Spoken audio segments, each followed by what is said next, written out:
புதுவையில் கவுடிகளின் வீடுகளில் எஸ்எஸ்பி தலைமையில் போலீசார் அதிரடி சோதனை, 50 பேர் கைது, ஆயுதங்கள் பறிமுதல்.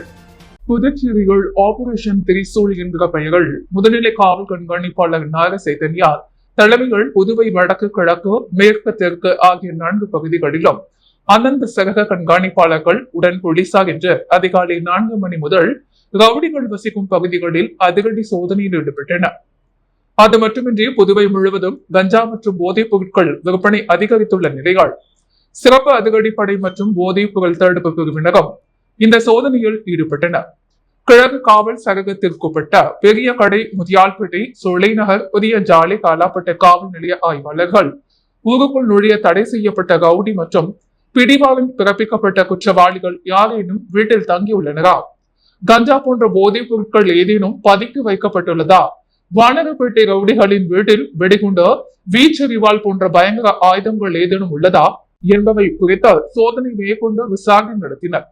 அதேபோல் மேற்கு சரகத்துக்குட்பட்ட நெட்டப்பாக்கம், திருப்புவனை, திருக்குணூர், வெள்ளியனூர், காட்டுக்குப்பம், மங்களம், கரிகலாம்பாக்கம் உள்ளிட்ட பகுதிகளிலும் உள்ள ரவுடிகள் வீடுகளில் நடத்தப்பட்ட சோதனையில் 7 பேர் கைது செய்யப்பட்டனர். கோவிந்தசாலை உள்ளிட்ட கணுவாய்பேட்டையில் பல்வேறு பகுதிகளில் உள்ள ரவுடிகளின் வீடுகளில் அதிரடி சோதனை நடத்தினர். இந்த சோதனையின் பொழுது கிழக்கு சரகத்துக்கு உட்பட்ட 13 ரவுடிகளை பிடித்த காவல் நிலையம் அழைத்துச் சென்றனர். அதில் சைக்கோ குற்றவாளி புண்ணியகோடி என்பவர் கைது செய்யப்பட்டுள்ளார். இவர் மது அருந்துவிட்டால் போதையில் யாரிடமாவது பணம் அல்லது மதுபானம் கேட்டு கொடுக்கவில்லை என்றால் அவர்களது தலைகள் கல்லை போட்டு தாக்குதல் நடத்துவாராம். மற்றும் வடக்கு சரக பகுதிகளான லாஸ்பேட்டை, கொரிமாடு, மேட்டுப்பாளையம், விடியாப்பாளையம், சேதராப்பட்டு உள்ளிட்ட பகுதிகளில் ரவுடிகளின் வீடுகளில் நடத்தப்பட்ட சோதனைகள் 16 பேர் கைது செய்யப்பட்டனர். இதில் 2 பேர் ஆயுதங்களை வைத்திருந்ததாக கூறப்படுகிறது. மேலும் முன்னெச்சரிக்கை நடவடிக்கையாக 10 பேர் கைது செய்யப்பட்டனர். இதில் போலீசாரால் நீண்ட நாட்களாக தேடப்பட்டு வந்த குற்றவாளி ஒருவரும் கைது செய்யப்பட்டுள்ளார். தெற்கு சரகத்திற்குட்பட்ட முதலியார்பட்டி, அரியாங்குப்பம், தவளக்குப்பம், குருமாபாக்கம், பாகு உள்ளிட்ட பகுதிகளில் உள்ள ரவுடிகளிலும் கைதானார்கள். புதுவையில் இன்று காலை நடந்த சோதனையில் குற்றவாளிகள், ரவுடிகள் என 50க்கும் மேற்பட்டவர்களை கைது செய்து காவல் நிலையத்திற்கு அழைத்துச் சென்றனர். நடத்தையில் சந்தேகப்பட்டு மனைவி தலையில் குழவை கல்லை போட்டு கொலை செய்த கணவருக்கு 10 ஆண்டு கடுங்காவல் சிறை தண்டனை விதித்து புதுச்சேரி நீதிமன்றம் தீர்ப்பளித்துள்ளது. புதுச்சேரி முதிரியார்பாளையம் காமராஜர் தெருவைச் சேர்ந்தவர் பாபு என்கிற பரந்தாமன், வயது 58, பால் வியாபாரியான இவர் மனைவி ரதிகலா குருமாம்பேட்டில் உள்ள பவுடர் கம்பெனியில் வேலை செய்து வந்தார். இவர்களுக்கு யோகலட்சுமி என்ற மகளும் அரவிந்தன் என்ற மகனும் உள்ளனர். யோகலட்சுமி திருமணமாகி குடும்பத்துடன் கடலூரில் வசித்து வருகிறார். மகன் அரவிந்தன் பிளம்பர் வேலை செய்து கொண்ட தாய் தந்தையுடன் வசித்தார். ரதிகலா நடத்தையில் பாபுவிற்கு சந்தேகம் ஏற்பட்டதால் தம்பதிக்குள் அடிக்கடி தகராறு ஏற்பட்டு வந்தது. இந்நிலையில் கடந்த 2021 ஆண்டு மே 25ஆம் தேதி இரவு மீண்டும் தகராறு ஏற்பட்டது. பின்னர் இருவரும் தூங்க சென்று விட்டனர். மறுநாள் அதிகாலையில் எழுந்த பாபு தூங்கிக் கொண்டிருந்த மனைவி ரதிகலா தலையில் கிரைண்டர் குழவி கல்லை போட்டு கொலை செய்துவிட்டு தப்பிச் சென்றார். இதுகுறித்த புகாரின் பேரில் பாபுவை கைது செய்த மேட்டுப்பாளையம் இன்ஸ்பெக்டர் ஜெய்சங்கர் அவர் மீது மாவட்ட அமர்வு நீதிமன்றத்தில் கொலை வழக்கு தொடர்ந்தார். இவ்வழக்கில் அரசு தரப்பில் சிறப்பு வழக்கறிஞர் ரவீந்திரன் ஆஜரானார்.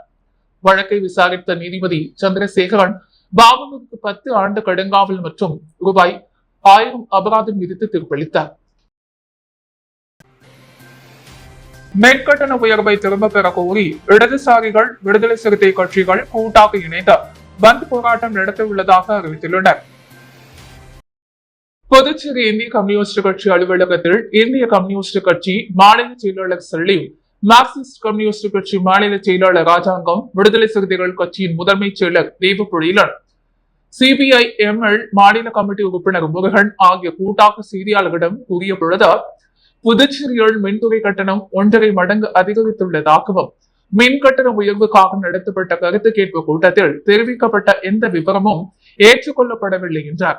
மேலும் மக்களவை தேர்தலில் பாஜக தோல்வி அடைந்ததற்கு மின் கட்டண ரசீதும் ஒரு காரணம்.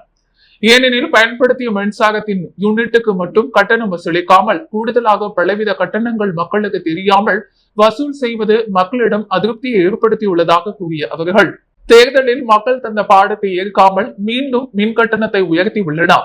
மின் கட்டண உயர்வை ரத்து செய்ய கோரியும் மின்துறையை தனியார் மயமாக்குவதை நிறுத்துவதாக அறிவிக்க கோரியும் மின் கட்டண ரசீதில் பயன்படுத்திய மின் யூனிட்டிற்கு மட்டுமே பணம் வசூலிக்க வேண்டும் என கூறி வரும் 2ஆம் தேதி மின்துறை தலைமை அலுவலகத்தை முற்றுகையிடும் போராட்டம் நடத்தவுள்ளதாக கூறினர்.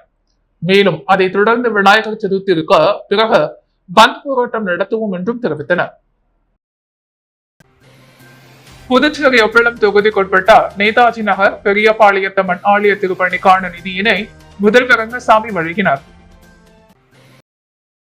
புதுச்சேரி ஒப்பளம் தொகுதிக்குட்பட்ட நேதாஜி நகர் 3 அமைந்துள்ள ஸ்ரீ பெரியபாளையத்தம்மன் ஆலய திருப்பணி நடைபெறுவதற்காக இந்த அறநிலையத்துறை மூலமாக நிதியினை பெற சட்டமன்ற உறுப்பினர் அனிபால் கென்னடி இந்த அறநிலையத்துறை ஆணையர் சிவன் சக்கரனிடம் கோரிக்கை வைத்தார்.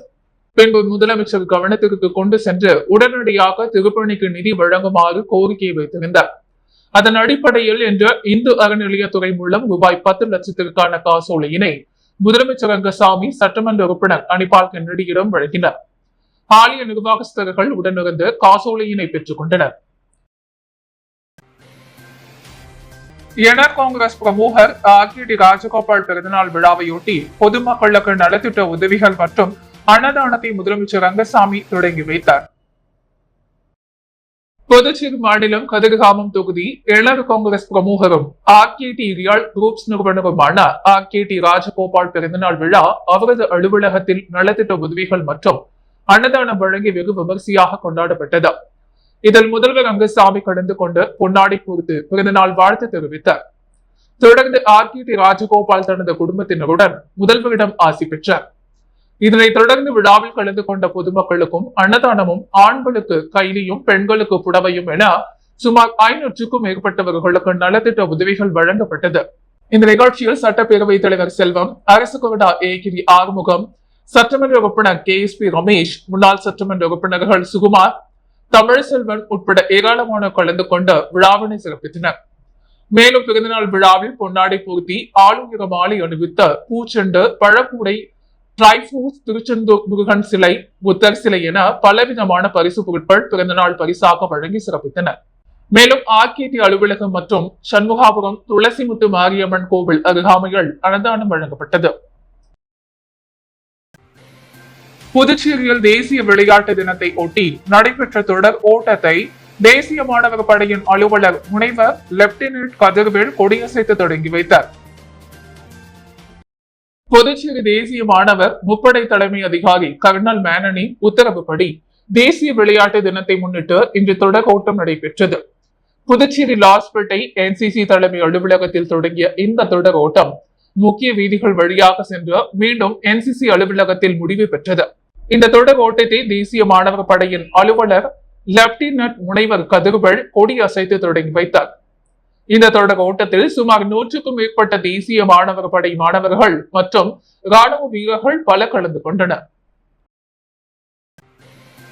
புதுச்சேரி பிரெஞ்சு ஆய்வு நிறுவனத்தில் முனைவர் ராமதாசு பேராசிரியர் ராமன் எழுதிய அறிக்கைமேடு என்ற நூல் வெளியீட்டு விழா நடைபெற்றது. இதில் கலந்து கொண்டு நூலினை வெளியிட்டு பேசிய பொதுப்பணித்துறை அமைச்சர் லட்சுமி நாராயணன், புதுச்சேரி சிறிய மாநிலம், அதிக வருவாய் இல்லாத மாநிலம், ஆனால் வரலாற்று பின்னணி என்று வைத்துக் கொண்டால் மற்ற மாநிலங்களை காட்டிலும் செழிப்பானது. நம் புதுச்சேரி வரலாற்று புதையல் கொண்டது. மிகப்பெரிய அறிஞர்களும் எல்லாம் இன்றைக்கு அறிவை தேடுகின்ற இடமாக அறிக்கைமேடு திகழ்ந்து கொண்டிருக்கின்றது. பல்லாயிரக்கணக்கான ஆண்டுகளுக்கு முன்பே நாகரிகம் கொண்ட மனித குழுக்கள் புதுச்சேரியில் இருந்துள்ளது. புதுச்சேரி பற்றிய தகவல்கள், பொருட்கள் பிரான்ஸ் நாட்டின் மியூசியத்தில் இடம்பெற்றுள்ளது என அவர் பேசினார். தொடர்ந்து சட்டமன்ற உறுப்பினர் செந்தில்குமார் வாழ்த்தி பேசினார். நூலினை பழனி அறிமுகம் செய்து வைத்தார். நிகழ்ச்சியில் புதுச்சேரி வக்கீல் சங்க முன்னாள் தலைவர் குமரன், ஹெலன் ராணி உள்பட பலர் கலந்து கொண்டனர். முருகம்பாக்கம் தீரர் சத்தியமூர்த்தி அரசு மேல்நிலைப் பள்ளியில் மாணவ மாணவிகளுக்கான இலவச மிதிவண்டி மற்றும் மழையங்கி வழங்கும் நிகழ்ச்சி சட்டமன்ற உறுப்பினர் பாஸ்கர் தலைமையில் நடைபெற்றது. புதுச்சேரி அரியாங்குப்பம் தொகுதிக்குட்பட்ட முருங்கம்பாக்கம் பகுதியில் உள்ள வீரர் சத்தியமூர்த்தி மேல்நிலைப் பள்ளிகள் பயிலும் 10ஆம் வகுப்பு மாணவ மாணவிகளுக்கு இலவச மிதிவண்டி மற்றும் 9ஆம் வகுப்பு மாணவர்களுக்கு மழையங்கி வழங்கும் நிகழ்ச்சி சட்டமன்ற உறுப்பினர் பாஸ்கரின் மிக தட்சிணாமூர்த்தி தலைமையில் நடைபெற்றது. முன்னதாக பள்ளியின் பொறுப்பாசிரியர் ஞான சம்பந்தம் வரவேற்புரை வழங்கினார். துணை முதல்வர் ஸ்ரீ சீதா முன்னிலை வகித்தார். விரிவுரையாளர் திலகம் நன்றி உரை வழங்கினார். இவ்விழாவிற்கான ஏற்பாடுகளை பள்ளியின் ஆசிரியர்கள் மற்றும் பணியாளர்கள் செய்திருந்தனர். உயர்த்தப்பட்ட மின் கட்டணத்தை திரும்ப பெறவில்லை என்றால் மாநிலம் தழுவிய தொடர் போராட்டத்தில் அதிமுக ஈடுபடும் என அதிமுக மாநில செயலாளர் அன்பழகன் எச்சரிக்கை விடுத்துள்ளார். புதுச்சேரி உப்பளத்தில் உள்ள அதிமுக தலைமை அலுவலகத்தில் செய்தியாளர்களை சந்தித்த மாநில செயலாளர் அன்பழகன், கடந்த 2 மாதங்களுக்கு மேலாக நிறுத்தி வைக்கப்பட்ட மின் கட்டண உயர்வை நேற்றிலிருந்து மீண்டும் அமலுக்கு வருவதாக அரசு அறிவிப்பதற்கு முன்பே மின் கட்டணத்தை குறைக்க அரசு பரிசீலித்து அதன் பிறகு கட்டண உயர்வை அறிவித்திருக்கலாம். தமிழகத்தில் அதிமுக ஆட்சியில் அனைத்து தரப்பு மக்களும் உபயோகப்படுத்தும் முதல் 100 யூனிட் மின்சாரம் இலவசம் என்ற அறிவிப்பை வெளியிட்டு அதற்கான மானியத்தை தொகையை அரசே செலுத்துகின்றது. அதே போன்று புதுச்சேரி மாநிலத்திலும் மக்கள் பயன்படுத்தும் முதல் 100 யூனிட் மின்சாரம் இலவசம் என அறிவித்து அதற்கான மானிய தொகையை அரசு செலுத்த வேண்டும், அல்லது உயர்த்தப்பட்ட மின்கட்டண உயர்வை முழுமையாக ரத்து செய்ய வேண்டும். மேலும் உயர்த்தப்பட்ட மின் கட்டணத்தை திரும்ப பெறாவிட்டால் கழக பொதுச் செயலாளரின் அனுமதி பெற்று மாநிலம் தழுவிய தொடர் போராட்டத்தில் அதிமுக ஈடுபடும் என எச்சரிக்கை விடுத்துள்ளார். புதுவையிலிருந்து கடலூர் செல்லும் முக்கிய சாலையில் தினம் ஏற்படும் போக்குவரத்து நெரிசலால் மக்கள் அவதியுறுவதை கண்டித்தும் முருங்கம்பாக்கம் சாலையை விரிவுபடுத்த வலியுறுத்தி அரியாங்குப்பம் திமுகவினர் கண்டன ஆர்ப்பாட்டத்தில் ஈடுபட்டனர். புதுச்சேரி முருங்கம்பாக்கம் முதல் மரப்பாலம் வரை கடலூர் சாலையில் நாள்தோறும் கடும் போக்குவரத்து நெரிசல் ஏற்படுகிறது. மேலும் தொடர்ந்து விபத்துகளும் நடைபெறுகிறது. இதில் சில உயிரிழப்புகளும் ஏற்பட்டுள்ளது. இந்நிலையில் சாலையை விரிவுபடுத்த வேண்டும் என்றும் குண்டும் குழியுமான மோசமான சாலைகளை புதுப்பிக்க வேண்டும், ஆக்கிரமிப்புகள் அகற்றப்பட வேண்டும், நகரம் மற்றும் புறவழி பகுதிகளில் ஒருபடி சாலைகளை முறைப்படுத்தாமல் வேடிக்கை பார்க்கும் காவல்துறையை கண்டித்தும் முருங்கம்பாக்கம் கிளைக்கழக செயலாளர் மதுரை தலைமையில் கண்டன ஆர்ப்பாட்டம் நடைபெற்றது. இதில் மாநில மற்றும் தொகுதி நிர்வாகிகள் பல கலந்து கொண்டு அரசுக்கு எதிரான கண்டன முழக்கங்கள் எழுப்பினர். தீய பழக்க வழக்கங்களை கற்றுக்கொள்ளக் கூடாது என மாணவர்களுக்கு அறிவுரை வழங்கி கல்வி சார்ந்த உபகரணங்களை வழக்கறிஞர் ஐயப்பன் வழங்கினார். புதுச்சேரி முருங்கம்பாக்கத்தில் உள்ள தனது அலுவலகத்தில் வழக்கறிஞர் ஐயப்பன் ஏழை எளிய பள்ளி மாணவர்களுக்கு கல்வி சார்ந்த உபகரணங்களை தொடர்ந்து வழங்கி வருகிறார். இதன் ஒரு பகுதியாக இன்று மாணவர்களுக்கு கல்வி சார்ந்த உபகரணங்களான கைடு, புத்தகம், ஸ்கூல் பேக், நோட்புக், பேனா உள்ளிட்ட பொருட்களை வழக்கறிஞர் ஐயப்பன் வழங்கினார். இதில் சுமார் 100க்கும் மேற்பட்ட மாணவர்கள் கலந்து கொண்டனர். மேலும் வழக்கறிஞர் ஐயப்பன் மாணவர்கள் நன்கு படித்து வாழ்க்கையில் சாதனை படைக்க வேண்டும் எனவும் லஞ்ச ஊழலை ஒழிக்க வேண்டும், தீய பழக்கங்களை கற்றுக்கொள்ளக் கூடாது எனவும் கேட்டுக்கொண்டார். இதில் 100க்கும் மேற்பட்ட மாணவர்கள் மற்றும் பெற்றோர்கள் கலந்து கொண்டு வழக்கறிஞருக்கு நன்றியை தெரிவித்தனர். புதுச்சேரி விளம் தொகுதி தமிழ்தாய் நகர் பகுதியில் ரூபாய் 20 லட்சம் ஒதுக்கீட்டில் சிமெண்ட் சாலை மற்றும் சைடு வாய்க்கால் அமைக்கும் கட்டுமான பணிகளை சட்டமன்ற உறுப்பினர் அனிபால் கென்னடி ஆய்வு மேற்கொண்டார். புதுச்சேரி ஒப்பிளம் தொகுதிக்குட்பட்ட தமிழ்தாய் நகர் 1, 2வது தெருக்கள் மற்றும் மெயின் ரோடு பகுதிகளில் சிமெண்ட் சாலை மற்றும் சைடு வாய்க்கால் அமைக்கும் பணிக்கு சட்டமன்ற உறுப்பினர் மேம்பாட்டு நிதியிலிருந்து ரூபாய் 20 லட்சம் ஒதுக்கீடு செய்யப்பட்டு பணிகள் நடைபெற்றுக் கொண்டிருக்கின்றது. அப்பணிகளை சட்டமன்ற உறுப்பினர் அனிபால் கென்னடி நேரில் சென்று ஆய்வு மேற்கொண்டார். அவருடன் இருந்த பொதுப்பணித்துறை செயற் பொறியாளர் சண்முக சுந்தரத்திடம் கட்டுமான பணிகள் தரமாகவும் உறுதியாகவும் இருக்க வேண்டும் என்றும் மக்கள் பயன்பாட்டிற்கு ஏதுவாக அமைந்திட வேண்டும் என்றும் பொதுமக்கள் பாராட்டும் வண்ணம் 25 ஆண்டுகளுக்கு மேல் உறுதியுடன் இருக்க வேண்டும் என்றும் சட்டமன்ற உறுப்பினர் கேட்டுக்கொண்டார். மேலும் சிமெண்ட் சாலை அமைக்க பொருத்தப்பட்டுள்ள கம்பிகளின் தரத்தினை ஆய்வு செய்து பார்வையிட்டார். அதிகாரிகளிடம் இரும்பு கம்பிகள் தரமானதாக உள்ளதாக என்றும் கேட்டறிந்தார். மேலும் பணிகளை வெகு விரைவாக முடிக்க வலியுறுத்தினார். புதுவையின் அன்றாட நிகழ்வுகளை காண பாண்டி ஹெட்லைன்ஸ் யூடியூப் சேனலை சப்ஸ்கிரைப் பண்ணுங்க. தொடர்ந்து எங்களுடன் இணைந்திருக்க பக்கத்தில் உள்ள பெல் பட்டனை பிரஸ் பண்ணுங்க, லைக் பண்ணுங்க, ஷேர் பண்ணுங்க. என்றும் உங்களுடன் பாண்டி ஹெட்லைன்ஸ்.